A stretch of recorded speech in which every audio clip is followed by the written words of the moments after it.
तालुक्यातील आदिवासी बांधवांच्या भक्तीतील 15 दिवसाच्या डोंगरादेव उत्सवाला उत्साहात प्रारंभ। डोंगरदराशी अतूट नाते सांगणाऱ्या आदिवासी बांधवांचा अत्यंत महत्त्वाचा मानला जाणारा डोंगरादेव उत्सव यंदाही मोठ्या उत्साहात सुरू झालाय। नोव्हेंबर 2025 पासून सुरू झालेला हा 15 दिवसाचा उत्सव 5 ते 6 डिसेंबर म्हणजेच पौर्णिमा येईपर्यंत चालणार आहे। आदिवासी, कोकणी, भिल्ल, कोकण आणि तत्सम समाजात डोंगर देवतेला विशेष स्थान म्हणजेच कुलदैवत मानलं जातं। शेतातील पिकांची कापणी व कामं घाईघाईने आवरून झाल्यावर कार्तिक महिन्यातील पौर्णिमेनंतर चंद्रदर्शनाच्या वेळेनुसार या उत्सवाला सुरुवात होते। यांच्या प्रतिकृती व्यक्त करून समाजाच्या आरोग्य, सुख, समृद्धीसाठी आशीर्वाद मागणे हा या उत्सव मागील मुख्य हेतू असतो।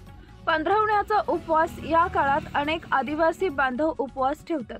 काही जण केवळ शाकाहारी भोजन करतात, काही जण केवळ कंदमुळे किंवा आणि त्यांच्या निसर्ग पूजन परंपरेचा एक जिवंत वारसा आहे।